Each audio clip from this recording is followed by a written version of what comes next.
Good evening. Hello, hello. What are you working on today? So this little project is something we've been working on for quite a while.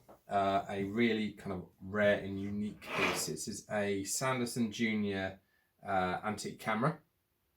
Dates around from about 1904, which we've been working on. Taken quite a while to get this one back up to spec. It's needed a huge amount of restoration. Lots of bits of on the camera were either damaged or broken. So it's taken us about a month so far to get it back up to spec. We've had to strip it, clean it, revarnish it, sort the wood out. It was missing the lens. We've had to source a new lens for the front of it as well. But it wasn't just the lens itself that was the issue. It was the whole lens board, I believe. Yeah. So this little section in the centre here was totally missing. So we've had to sort of source this new lens and all this wood, and then make it to fit the camera again. But this particular lens, even though it's not original to the camera, is really nice, and it sort of really suits it, and it's got some lovely engraving on it as well, which you might be able to see sort of down at the side down there. I think the friend is from France originally. Oh, very nice. Off a French camera. This is a lovely camera. Yeah, so this is going to be amazing when it's finished. It's almost complete. We should be able to finish it today, hopefully. And then inside, it's going to have a red light, which is going to go inside it. So it's sort of going to glow out the front of it via the control board at the back. And then it's got a nice antique finished lamp holder at the back, which is almost complete. And then it's going to have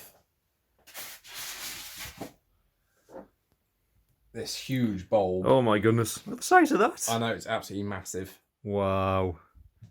That is going to look awesome. So that's going to sort of sit kind of like that somewhere on the back of the camera to look like it would be like the original flash. Yeah. So I believe when we designed came up with a design for this camera lamp as well, and we did it in such a way that we weren't actually damaging, an antique camera, which is exactly what I mean. 1904. It's quite a rare camera. It's a really rare camera. Because am I correct in saying that the back plate was missing? Yeah. So the back plate, this section, the whole section here, was totally missing. So I've sort of remade several pieces of which sort of slot inside each other, which is where all the sort of electric fittings and everything go in and out of. So actually we haven't damaged the original camera in any way, shape or form. So theoretically, if someone did want to use this as a camera again, it would still work as a camera if you put in an original back plate. I don't know where you'd find one of them, but no. So it's still totally original with all sort of the fittings sort of kind of inside, and we use these lovely sort of antique fittings as well. And this is going to have a red bulb which is going to go inside it. This looks really cool. So that red bulb is going to go on the inside. We're going to have the huge bulb on the back. That's going to look awesome. And then it's all going to sit on this something called a Jane quick set nautical wooden tripod. Very cool.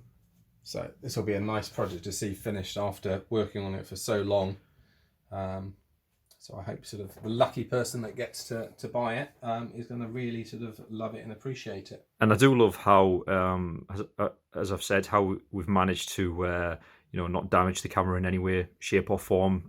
It's one thing upcycling vintage cameras, that date back to the 30s, the 40s, 50s, and 60s, where there are plenty of them still available, and you can easily pick them up from different auctions and things. But cameras as rare as this, or anything as rare as this, I guess you really don't want to be drilling holes in and convert it into a lamp if it can be helped. So it's fantastic that the only drilling we've done is in that new piece of wood that we've created as the back plate.